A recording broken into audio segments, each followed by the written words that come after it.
చెల్లె అన్నయ్య అన్నయ్య అంటున్నావు కాబట్టి ఒకసారి అన్నయ్య చెల్లె గురించి కూడా ఒక సాంగ్ పాడతా. తప్పకుండా పారాని పాదాలకు పసుపు రాసి గారాల చెల్లికి పెళ్లి చేసి అత్తవారింటికి సాగనంపే వేళ కన్నీటితో కాళ్ళు గడగి పంపితి మమ్మ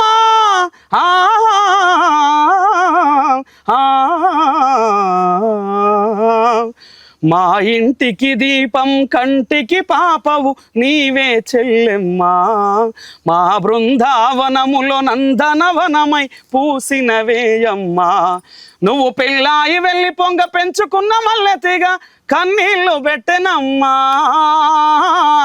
నువ్వు గుడి దాటి వెళ్ళి పొంగ గులాబీ పువ్వులని ఎక్కి ఎక్కి ఏడ్చెనమ్మా ఎడవకమ్మా చెల్లెమ్మా మా ముద్దుల చెల్లెమ్మా నూరేళ్ళు కలకాలం వర్ధిల్లవే మాయమ్మా మా ఇంటికి దీపం కంటికి పాపము నీవే చెల్లెమ్మా. ఈ పాట ఇట్టే ప్రతి ఒక్క చెల్లె ఏడుస్తుంది, ఖచ్చితంగా ఏడుస్తుంది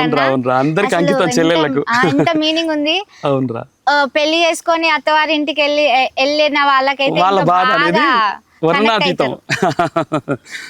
మా వంతు అయితే మా ప్రయత్నం చేసాం. ఏంటిదంటే ఇక్కడ వరకు ఇంత దూరం వచ్చి ఇంటర్వ్యూ చేసినాం. మీ వంతు ఏంటిదంటే నరేష్ అన్నని మీ ఇంటి సభ్యుడిగా అనుకొని ఈ ఇంటర్వ్యూకి లైక్ షేర్ కామెంట్ చేస్తే ఇంకా కూడా అన్నయ్యకి మంచి మంచి అవకాశాలు, పెద్ద పెద్ద అవకాశాలు రావాలని కోరుకుంటున్నాము. అంటే సినిమాలలో పాడాలని అన్నయ్య ఆశపడుతున్నాడు, పెద్ద పెద్ద షోలలో పాడాలని ఆశపడుతున్నాడు.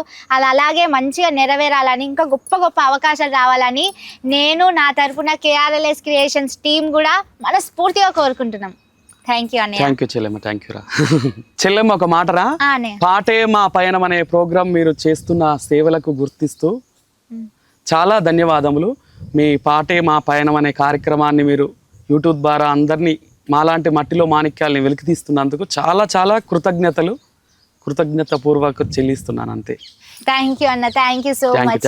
అసలు ఈ ప్రోగ్రామ్ పెట్టిందే మీలాంటి వాళ్ళని వెలికి తీయడానికి. తప్పకుండా. థ్యాంక్ యూ సో మచ్ అన్న.